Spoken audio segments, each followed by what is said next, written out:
शोभाताई 4 वर्षांपूर्वी सरकारी शाळेतील शिक्षिका पदावरून निवृत्त झाल्या होत्या आणि आपल्या पतीसोबत आनंदाने जीवन जगत होत्या. पण महामारीच्या कोरोनाच्या रोगाने त्यांच्या पतीला काळाच्या पडद्याआड घेतले आणि आपल्या जोडीदाराच्या जाण्याने शोभाताई दुःखी झाल्या होत्या. त्यानंतर मुलगा आणि सुनेच्या सांगण्यावरून त्यांच्यासोबत मुंबईला राहण्यासाठी आल्या. त्यांचे आयुष्य पूर्णपणे बदलले. त्यांच्या पतीचा सहवास तर गेलाच, पण त्यावेळी त्यांचे वय 40 वर्षाचेच होते. स्थिर कौटुंबिक जीवनही मागे राहिले होते. आसपासचा शेजारी सोडला, जो प्रत्येक सुखदुःखात नेहमी त्यांच्यासोबत होता. शोभाताईंनी महानगरातील उद्यानातल्या एका बाकावर शांतपणे उदास होऊन बसल्या होत्या. शोभाताई आपल्याच विचारात हरवल्या होत्या. कुठेतरी शून्यात नजर लावून विचार करत होत्या. सकाळची वेळ होती. काही लोक फिरायला आले होते, तर काही योगासने करत होते, तर काही वडीलधारी मंडळी त्यांच्या भूतकाळाच्या आठवणी काढत बसले होते. शोभाताई आपल्याच विश्वात विचार करत मग्न झाल्या होत्या.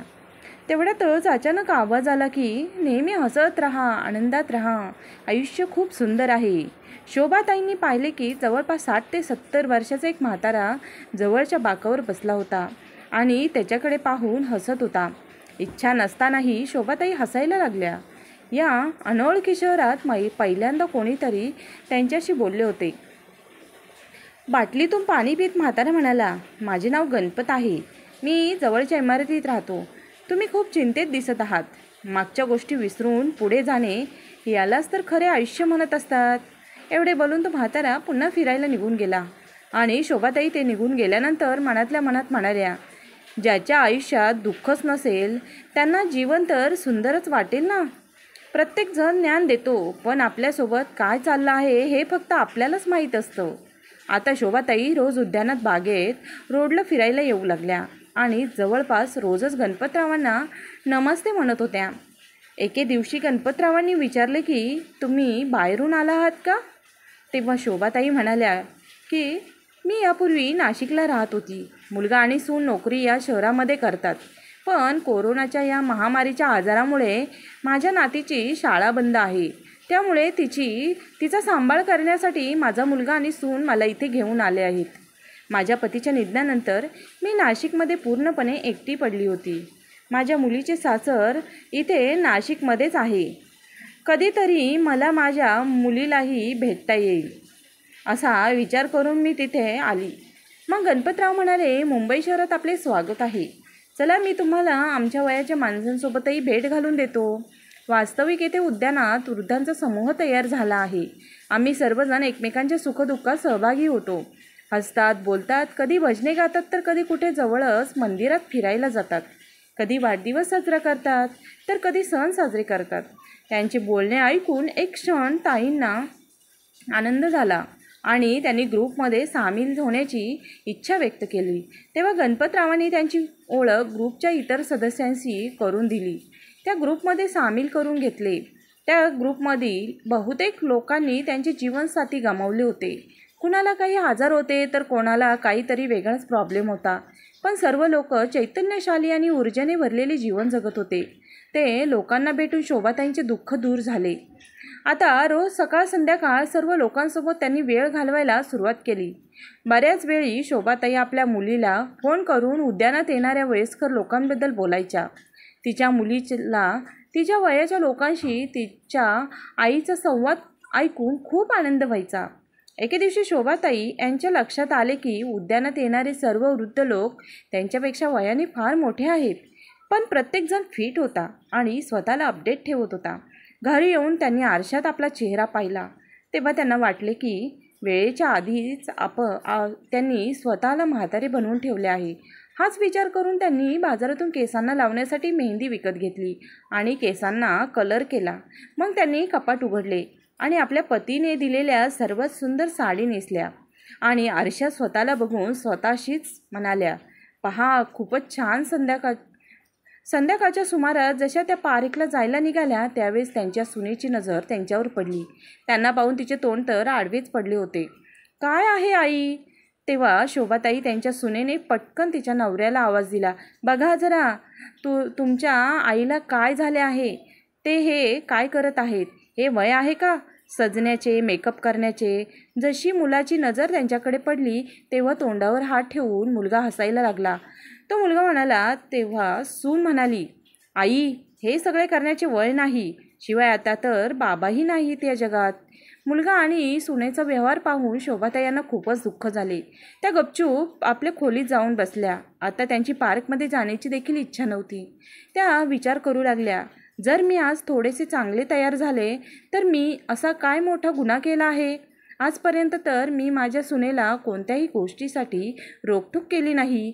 तिला कोणतीही अडवणूक कधीच केली नाही. ती स्वतःच्या मनाचे कपडे घालते, खाते, पिते, बाहेर जाते. पण मी तर नेहमी हा विचार करायचे की वेळ बदलली आहे. मोठ्या शहरातील लोक मॉडेल आहेत. पण आज जेव्हा मी थोडासा माझ्या स्वतःबद्दल विचार केला तर माझा असा अपमान केला. त्यांच्या डोळ्यातून अश्रू वाहू लागले. तेवढ्यात त्यांच्या मोबाईलवर त्यांच्या ग्रुपमधील सदस्यांचे फोन येऊ लागले. त्याच वेळी शोभाताई उभ्या राहिल्या आणि स्वतःला म्हणाल्या की नाही, हे माझं आयुष्य आहे, मी माझ्या स्वतःच्या मर्जीने जगणार आहे, असे म्हणत त्या पार्कमध्ये निघून गेल्या. आता शोभाताई स्वतःसाठी जगू लागल्या होत्या. त्यांना मिळणारी पेन्शनची रक्कम चांगलीच मिळत होती. जो पैसा आजपर्यंत त्या आपल्या सुनेला आणि मुलाला देत होत्या, परंतु ह्या महिन्यात त्यांनी त्यांची पेन्शन स्वतःवरतीच खर्च केली. पार्कमध्येही त्यांच्या बऱ्याच मैत्रिणी आता झाल्या होत्या, ज्यांच्यासोबत बाजारात जाऊन त्यांनी स्वतःसाठी आवडते कपडे आणि वस्तू विकत घेतल्या होत्या. पण सुनेला मात्र या सर्व गोष्टी त्यांच्या खटकत होत्या. तिने तिच्या पतीचे कान भरत सांगितले की तुम्ही आईला रोकटोक का नाही विचारत? किती फालतू खर्च करू लागले आहेत. आता तर आपल्या हातात एकही पैसा देत नाही. त्यांच्या येण्याने आपलाही खर्च वाढलेला आहे. बायकोच्या बोलण्यात अडकून शोभाताई यांचा मुलगा महेश त्यांच्याजवळ गेला आणि म्हणाला की आई, यावेळेस तुझे पेन्शनचे पैसे आम्हाला का नाही दिले? त्यांचे बोलणे ऐकून शोभाताई हैराण झाल्या. तितक्यात त्यांची सून येऊन म्हणाले की अरे, या वयात इतका फालतू खर्च करणे चांगली गोष्ट आहे का? पार्कमध्ये काय जाऊ लागल्या तर तुम्ही आझाद पक्षासारख्या मोकळ्या उडत राहिल्या. त्यावेळी शोभाताई म्हणाल्या की सुनबाई, मी तुला पूर्णपणे आझादी दिलेली आहे. त्यामुळे तुम्ही लोक माझ्यावरती कोणतेही निर्बंध टाकू शकत नाही. मी जे काही करते ते माझ्या इच्छेनुसार आणि मर्जीनुसार करत आहे. त्यांचे हे बोलणे ऐकून मुलगा आणि सून दोघेही शांत बसले. शोभाताई स्वयंपाकात अव्वल होत्या. एक दिवस त्यांनी गाजराचा हलवा बनवला. तेव्हा आपल्या ग्रुपच्या सदस्यांसाठीही पार्कमध्ये त्या घेऊन गेल्या आणि सर्वांना खाऊ घातला. परंतु गणपतराव यांनी तो घेण्यास नकार दिला. तेव्हा शोभाताईंनी विचारले, तुम्हाला गाजराचा हलवा आवडत नाही का? तेव्हा गणपतराव म्हणाले की गाजराचा हलवा तर मला खूप आवडतो, पण मला डायबिटीज आहे आणि ब्लड प्रेशरचीही समस्या आहे, म्हणून मी बाहेरचा गोड गाजराचा हलवा खाऊ शकत नाही आणि घरी मला बनवता येत नाही, म्हणून मी हलवा खाणे सोडले आहे. व शोभाताई म्हणाल्या की म्हणजे तुमच्या घरी कोणीच नाही? यावर गणपतराव म्हणाले, काहीच बोलू शकले नाहीत. डोळ्यातून 2 अश्रू निघून त्यांच्या गालापर्यंत आले आणि गपचूप घराकडे निघून गेले. पण गणपतराव पार्कमध्ये त्यानंतर आलेच नाहीत. ग्रुपच्या सदस्यांना विचारले असता कळाले की ते फोनही उचलत नाहीत. शोभाताईंना मनातल्या मनात त्यांची आता काळजी वाटू लागली होती. सारखं त्यांचा तो हसता खेळता चेहरा त्यांच्या समोर येऊ लागला होता. जसे घरी जाण्यासाठी त्या पार्कमधून निघाल्या तेव्हा त्यांची पावले आपोआप स्वतःहून गणपतरावांच्या घराकडे वळली. गार्डला त्यांच्या घराचा नंबर विचारला आणि त्यांच्या दारावरची बेल वाजवली. गणपतरावांनी अडखळत पावलांनी चालत येऊन दरवाजा उघडला. जसं त्यांनी दारात उभ्या असलेल्या शोभाताईंना पाहिलं तेव्हा त्यांना आश्चर्याचा धक्काच बसला आणि मग त्यांनी शोभाताई यांना आत घरात बोलवले. गणपतराव यांची अशी परिस्थिती पाहून शोभाताईंना खूप वाईट वाटले आणि ते हैराण झाल्या. म्हणाल्या की तुमची तब्येत इतकी खराब आहे, पण घरात तुमच्या सेवेसाठी देखरेखीसाठी कोणीही नाही. तेव्हा गणपतराव म्हणाले, खरं तर मी घरी एकटाच राहतो. हे ऐकून शोभाताई खूप अस्वस्थ झाल्या. इतक्या चांगल्या स्वभावाचा व्यक्ती आणि तोही असा एकटा. एखाद्या व्यक्तीच्या नशिबात असं का असतं? आणि जेव्हा ते आजारी आहेत त्यांची काळजी घेणारे कोणीही नाही. मग शोभाताई यांनी ग्रुपवरच्या इतर सदस्यांना फोन करून बोलावले. गणपतराव यांनी सगळ्यांना बोलवण्यास खूप नकार दिला होता, परंतु त्या ऐकल्या नाही. हे ऐकून, हे तुम्ही काय बोलताय? ज्या व्यक्तीने मला जगायला शिकवले त्याला मी असे एकटे कसे सोडू शकते? काही वेळातच सगळ्यांच्या मदतीने शोभाताई ह्या गणपतरावांना डॉक्टरांकडे घेऊन गेल्या आणि डॉक्टरांनी त्यांना चांगला आहार आणि औषधे वेळेवर घेण्याची सल्ला दिला. पण त्यांच्या खाण्यापिण्याच्या समस्या होत्या. शोभाताईंनी ग्रुपमधील इतर 2 महिला सदस्यांनी त्यांच्या घरी 3 वेळचे जेवण तयार करून पाठवण्याची जबाबदारी घेतली. वेळोवेळी शोभाताई यांना औषध घेण्यासही सांगत असत. काही दिवसातच गणपतराव पूर्णपणे बरे झाले आणि उद्यानात परत येऊ लागले. एके दिवशी गोपाताईंनी त्यांना विचारले, तुमचे ह्या जगात कोणीच नाही का आज? हो. यांच्या प्रश्नाला गणपतराव नाही म्हणू शकले नाहीत आणि एक एक करून आपला भूतकाळ सांगू लागले. हसत म्हणाले, ते किती सुंदर दिवस होते जेव्हा मी माझ्या पत्नीला लग्न करून घरी घेऊन आलो होतो. आम्ही दोघांनी मिळून किती सुंदर स्वप्न पाहिली होती. तुम्हाला म्हणून सांगतो शोभाताई, 9 वर्षापर्यंत आम्हाला मूलबाळ झालेच नाही. काही काळानंतर वैद्यकीय उपचार घेतल्यानंतर आनंदाची बातमी आली आणि आमच्या मुलाचा जन्म झाला. आमच्या छोट्याशा कुटुंबात आम्ही खूप आनंदी होतो, पण कदाचित तोच आनंद देवाला मान्य नव्हता. माझा मुलगा नुकताच 6 वर्षाचा झाला होता. जेव्हा एके दिवशी मला समजले की माझ्या बायकोला कॅन्सर झाला आहे आणि मला कळाले तोपर्यंत खूप उशीर झाला होता. माझी जीवनसाथी या जगातून कायमची निघून गेली होती. बोलता बोलता गणपतराव यांचा गळा भरून आला. नातेवाईकांनी मला परत लग्न करण्याचा खूप मोठा सल्ला दिला, पण मला माझ्या एकुलत्या एक मुलाला सावत्राईकडे सोपवायचं नव्हतं.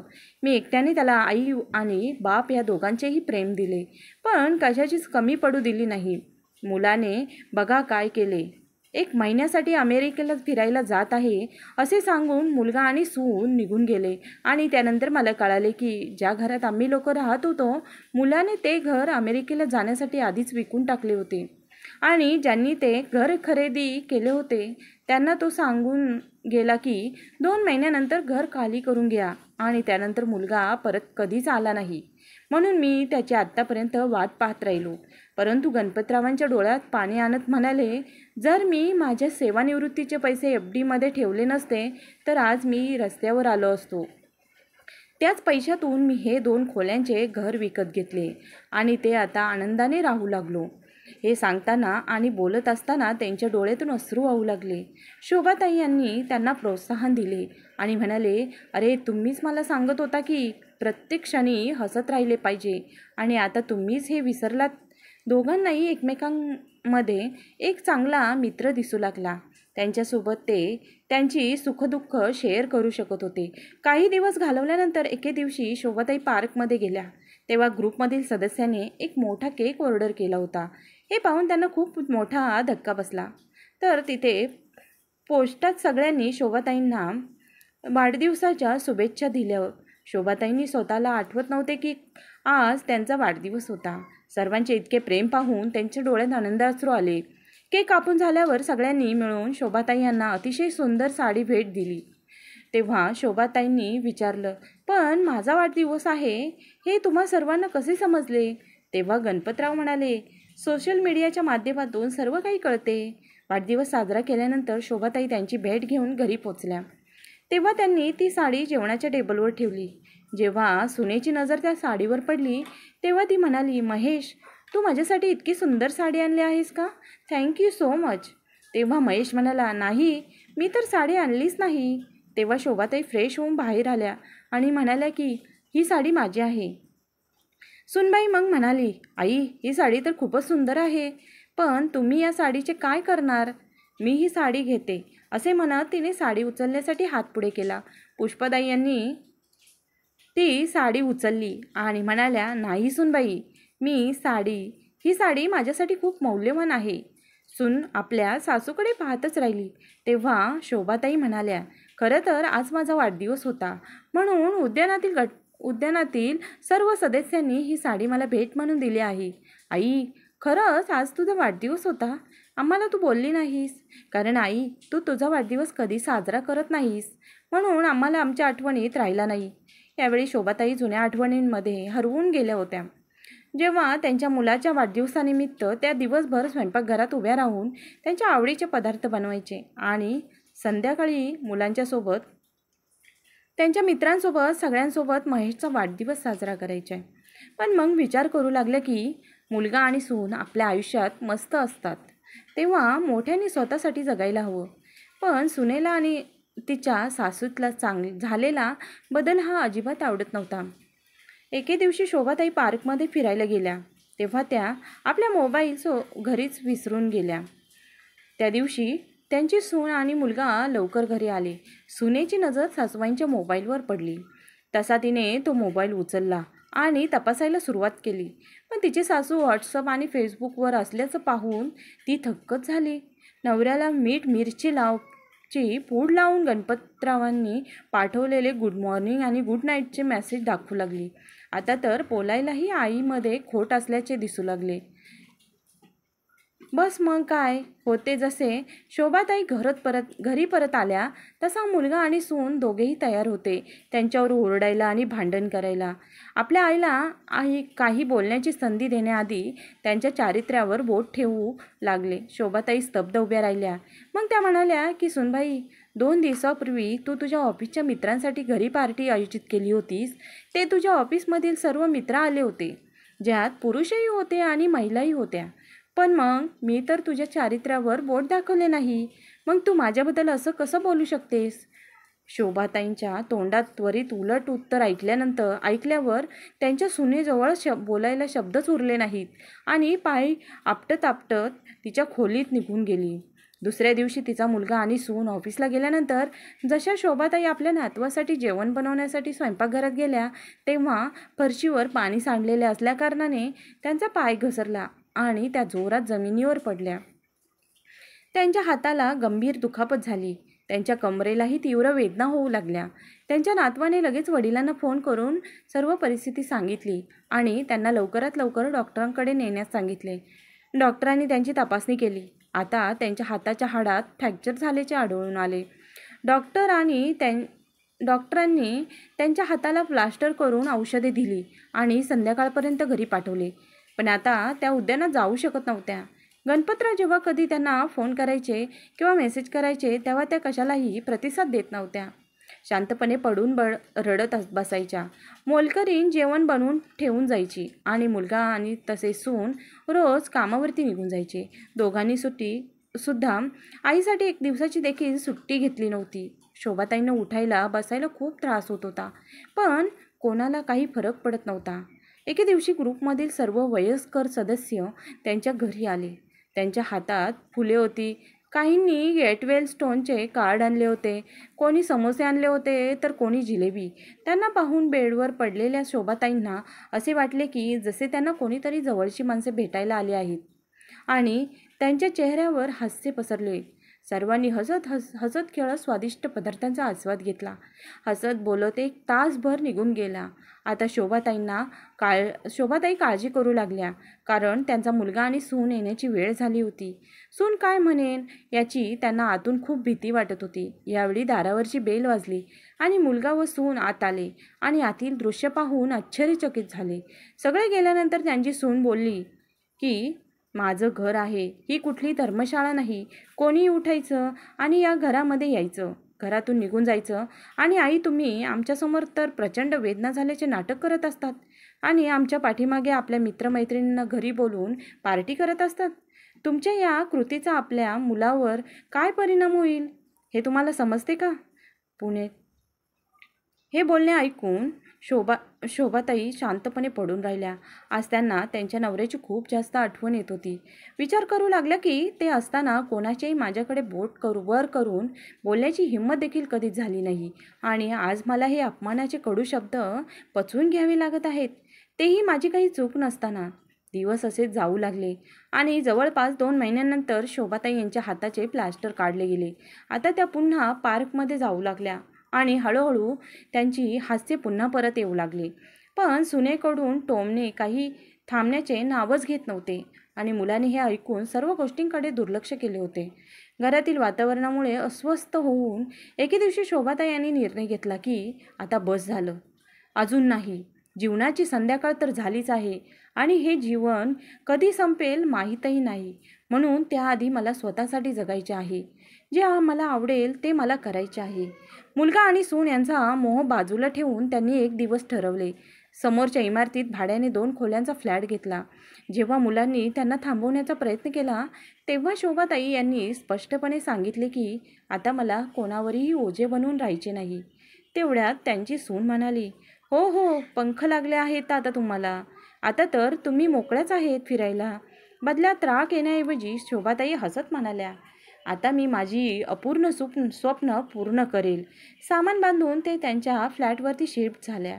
त्यांना इतकी पेन्शन तर येतच होती की त्या एक मोलकरीण ठेवू शकतील आणि स्वतःचा खर्च आरामात भागू शकतील.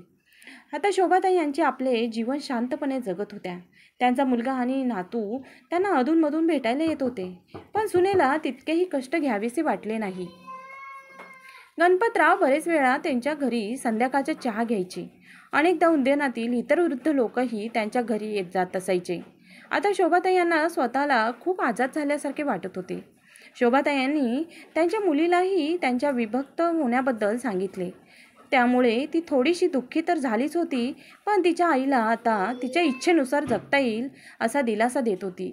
एके दिवशी शोभाताई यांना आश्चर्याचा धक्का बसला जेव्हा त्यांनी आपल्या मुलासोबत सूनही आहे आणि घराच्या आत येताना पाहिले. त्या काही विचारायच्या आधीच ती एकदम आत आली आणि म्हणाली, सासूबाई, तुम्हाला काही लाजलज्जा उरले आहे की नाही? माहीत आहे का समाजातील लोक तुमच्याबद्दल काय काय बोलत आहेत ते? शेवटी तुमच्या आणि गणपतराव यांच्यामध्ये काय चालले आहे? तेव्हा शोभाताई म्हणाल्या, या समाजातील लोक काय म्हणतील याची मला पर्वा नाही. मला एवढेच माहिती आहे, माझे आयुष्य माझ्या संपूर्ण जबाबदाऱ्या पार पाडता पाडता स्वतःचा विचार न करणे सोडूनच दिले होते. उर्वरित आयुष्य मला आनंदाने घालवायचे आहे आणि मला वाटत नाही की यात कोणाला काही अडचण असायला हवी. आणि राहिला प्रश्न गणपतरावांचा, तर त्यांनी मला कसे जगायचे हे शिकवले आहे, नाहीतर मी पूर्णपणे तुटूनच पडले होते. तेव्हा त्यांचा मुलगा म्हणाला, पण आई, तू ज्या लोकांना ओळखत नाहीस असे लोक आपल्याला आपलेपणा दाखवून दुसऱ्यांना लुटून नेतात. बाळा, हे केस मी उन्हात पांढरे की नाही केले आणि असेही नाही आपल्याच माणसांनी लुटले आहे. दुसरे काय लुटतील? तुम्ही माझ्याकडे काय सोडले आहे की कोणी मला लुटून घेऊन जाईल? त्याच वेळी दरवाजात उभे असलेले गणपतराव हे सर्व काही ऐकत होते. ते घरात आले आणि म्हणाले. त्यांना पाहता शोभाताई यांचा मुलगा आणि सून यांचे तोंड तर उघडेच राहिले. ते उठून बाहेर जाऊ लागले. त्याचवेळी गणपतराव यांना म्हणाले, बाळा, लाज तर शोभाताई यांना नाही तर तुझ्यासारख्या लोकांना वाटायला हवी. तुम्ही लोक कोणाच्या चारित्र्यावरती बोटं ठेवण्यापूर्वी एकदा तरी विचार करून बोलत जा. तुम्हा लोकांना जाणून घ्यायचे आहे की तुमची आई काय करते. गणपतराव हे सांगतात तेव्हा शोभाताई यांना गप्प राहण्याचा इशारा करते, पण आज ते थांबणार नव्हते. ते म्हणाले की आम्ही सर्वजण रोज संध्याकाळ उद्यानात बसतो तेव्हा तिथल्या जवळपासच्या सोसायटीत काम करणाऱ्या महिलांची मुले शेजारी फिरत असतात. लहान वयात ती मुलं वाईट सवयींना बळी पडतात. त्यांना सांभाळायला कोणी नसतं. त्या गरीब लोकांकडे इतके पैसे नाहीत की ते आपल्या मुलांना शिक्षण देऊ शकतील. तुमच्या सासूबाईंना त्या मुलांना शिकवायचे, चांगले कार्य करायचे आहे. त्यांना एक शाळा उघडायची आहे जेणेकरून शिक्षणापासून वंचित राहिलेल्या सर्व गरीब मुलांना मोफत शिक्षण मिळावे. तुमच्या आईला गरीब लोकांना मदत करून त्यांचे म्हातारपण सार्थक करायचे आहे. अनेकदा आम्ही लोक या विषयावरती बसून नियोजन करत असतो. या कामात आम्हाला मदत करणारी एक NGOशी आमचे बोलणे सुरू आहे. तुमच्या आईचे जुने वर्षानुवर्षाचे स्वप्न आता पूर्ण होणार आहे. पण आज आपल्याच आईबद्दल तुमचे विचार ऐकून मला फार वाईट वाटत आहे. माझ्या मुलाने मला आधीच सोडले आहे. हे चांगले झाले. हैराण होण्याची गोष्ट आहे, आपल्या आईसाठी मुलगा आणि सुनेची ही विचारसरणी असू शकते. तुमच्या ऑफिसमध्ये कोणाशी हसून बोलत नाही का तुम्ही? तेव्हा तुमच्या आईने तुमच्यावर नियंत्रण ठेवले नाही, मग आता तुम्ही कसे तिच्यावर नियंत्रण ठेवू शकता? शोभाताईचा मुलगा आणि सुनेकडे या गोष्टीचे कोणतेही उत्तर नव्हते, तर शांतपणे ते तिथून निघून गेले. आज गणपतराव रागावले होते म्हणून शोभाताई म्हणाल्या की जाऊ द्या, सोडा. या गोष्टींना मी मस्तपैकी आपल्या सर्वांसाठी चहा बनवते. चहा पिऊया आणि मग नंतर राग शांत होईल. त्यांचे हे बोलणे ऐकून गणपतराव हसले आणि म्हणाले, आमची मेहनत रंगली आहे. NGOकडून आपल्याला शाळा सुरू करण्यासाठी जवळच एक इमारत मिळाली आहे. हे ऐकून शोभाताई यांना खूप आनंद झाला. लवकरच या इमारतीचे शाळेत रूपांतर झाले. सर्व शिकलेले वृद्ध लोक मिळून मुलांना शिकवण्याचे काम करू लागले. सर्व लोकांनी मिळून आपले मन खोलून मदत केली आणि माध्यमिक शाळेत सुरुवातीला फक्त 20 मुले होती आणि पण आता हळूहळू त्यांची संख्या वाढत चालली होती. शोभाताईंनी त्यांच्यासोबत काम करणारे इतर वृद्ध लोकांना जगण्याचा एक उपदेश सापडला होता. एके दिवशी शोभाताई यांची मुलगी काही दिवसांसाठी त्यांच्याकडे आली आणि तेव्हा ती भाऊ आणि वहिनीला भेटायला गेली. तेव्हा त्यांनी तिला गणपतराव यांच्याबद्दल सांगितले. तिने आपल्या आईला समजावून सांगितले असे ते म्हणाले. पण त्यांच्या मुलीला आपल्या आईची कुठेही चूक दिसत नव्हती. उलट तिच्या आईच्या चेहऱ्यावर पुन्हा हसू उमटण्याचा आनंद दिसू लागला होता. तिचे म्हातारपण अतिशय आनंदाने जगत होती आणि गणपतराव तिला पूर्णपणे पाठिंबा देत आहे. यांच्यातील मैत्री स्वार्थाच्या पलीकडली आहे आणि या जगाच्या समजण्याच्या पलीकडे देखील आहे. एकांतात बसून या सर्व गोष्टींचा विचार करता करता त्यांची नजर शेजारीच ठेवलेल्या न्यूजपेपरवर गेली. तेव्हा त्यात छापले होते, जेव्हा म्हातारपणात मुले सोडून जातात तेव्हा एकटी आई किंवा एकट्या बापाने कुठे जायचे. म्हातारपणात एकाकीपणावर मात करण्यासाठी एका 65 वर्षीय वृद्धाने एका 63 वर्षीय असलेल्या महिलेसोबत लग्न केले. दोघेही आपल्या कुटुंबा पुन्हा सेटल झाल्यामुळे खूप आनंदित होते. ही बातमी वाचून शोभाताई यांच्या मुलीच्या मनात एक विचार आला. तेव्हा गणपतराव शोभाताई यांच्या घरी आले. तिने तिच्या आई आणि गणपतरावांसमोर दोघांच्या लग्नाचा प्रस्ताव ठेवला आणि सांगितले की जर तुमच्या दोघांचे हे नाते जगाला समजू शकत नसेल तर तुमच्या या नात्याला नाव का देऊ नये. तुम्हा दोघांनाही एकमेकांचे जीवनसाथी व्हायला आवडेल का.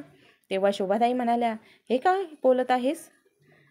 या वयात का आम्हाला कलंकित करत आहेस. हे जग काय म्हणेन. पण तिचे ते बोलणे ऐकून गणपतराव काही वेळ गप्प राहिले. मनात बरंच काही चालू होतं. शोभाताई यांना राग येत पाहून त्यांनी काहीही न बोलण्याचा निर्णय घेतला आणि ते आपल्या घरी निघून गेले. शोभाताई यांनी त्यांच्या मुलीला समजावले, आई, जर आयुष्याच्या वाटेवर तुला चांगला साथीदार मिळत असेल तर सोबत चालण्यात काहीच गैर नाही. शोभाताई यांनी विचार करता करता आपल्या पतीच्या फोटोसमोर बघितले. त्यांचे मन अस्वस्थ झाले होते. विचार करू लागले की मी माझ्या पतीला फसवू शकत नाही. मग पुढच्या क्षणी विचार आला की माझ्या नवऱ्याला सुद्धा हेच हवं होतं. माझ्या ओठांवर नेहमी हसू असावं. माझ्या डोळ्यातील अश्रू पाहून त्यांच्याही आत्म्याला शांती मिळणार नाही. आणि जर मैत्रीला एका नात्याचे नाव दिले तर जगाचे तोंडही बंद होईल. गणपतरावांनाही या नात्याला काही हरकत नाही दाखवली. ती फक्त या दोघांवर कोणी बोट दाखवायला नको. पण जेव्हा ही बातमी शोभाताईंच्या मुलापर्यंत आणि सुनेपर्यंत पोचली तेव्हा ते आपले दोघेही या नात्याच्या विरोधात होते. सोसायटीतील प्रत्येक जण त्यांच्याबद्दल बोलतच होता. काही जण त्यांच्या धाडसाचे कौतुक देखील करत होते तर काही जण त्यांना नाव देखील ठेवत होते. 2 दिवस गेले आणि अचानक मीडियाची लोक शोभाताईंच्या शाळेच्या बाहेर पोचले आणि त्यांना या नात्याबद्दल प्रश्न विचारू लागले. पण शोभाताई पण हैराण झाल्या होत्या की ही बातमी त्यांच्यापर्यंत कशी पोचली. आणि दुसरीकडे शोभाताईंची सून मागे उभी राहून हसत होती आणि विचार करत होती की आली मोठी धाडस दाखवणारी, आता पूर्ण जगाला उत्तर दे, तेव्हा कळेल. चहूबाजांनी हाहाकार माजला होता. पण शोभाताईंनी ठरवलं होतं की त्या आज गप्प बसणार नाहीत. जेव्हा सोशल मीडियाने विचारले की हे खरे आहे की या वयात तुम्ही गणपतराव यांच्यासोबत लग्न करणार आहात. हे अगदीच खरे आहे की आम्ही दोघेही लग्न करणार आहोत. पण यासाठी मचमच करणारे लोक कोण आहे. हा समाज आमच्या लग्नाचा उद्देश फक्त आमचा एकटेपणा वाटून घेणे आहे. तो एकटेपणा जो तुमच्या पिढीने आम्हाला दिलेला आहे. अरे, आम्ही लोक फक्त झाडाची वाढलेली पालवी आहोत जी कधी खाली पडेल माहीत नाही. पण जोपर्यंत झाडाला जोडलेले आहोत तोपर्यंत खत आणि पाण्याचीही आवश्यकता आम्हाला आहे. एखाद्यासोबत हसायला बोलायला आम्हालाही आवडतं. आणि जर आम्ही एकमेकांचे सुखदुःख वाटून घेतले किंवा हसत 2 शब्द बोललो तर समाजाला इथे बघवत नाही. तेव्हा गणपतराव आले आणि शोभाताईंचा हात हातात घेतला आणि म्हणाले, आम्ही लग्न करण्याचा निर्णय घेतला आहे जेणेकरून समाजासमोर आमच्या नात्यावर शिक्का मारला जाणार नाही आणि आमच्यावर हसणाऱ्यांना बोलणाऱ्यांना आश्चर्य वाटणार नाही. तरीही कोणाच्या मनात काही प्रश्न असतील तर विचारू शकता. तेव्हा गर्दीतून टाळ्यांचा आवाज ऐकू येऊ लागला. ही टाळी शोभाताई आणि गणपतराव यांच्या वयोवृद्ध मित्रांकडून वाजली जात होती. पाहता पाहता संपूर्ण शाळा टाळ्यांच्या गजरात घुमू लागली. सगळेच त्यांच्या या धाडसाचे कौतुक करू लागले.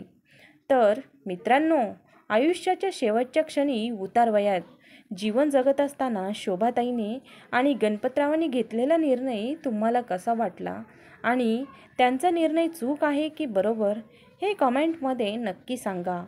मित्रांनो, तुम्हाला ही कथा कशी वाटली ते कमेंट करून नक्की कळवा आणि लाईक करा, शेअर करा, सबस्क्राईब करा. धन्यवाद.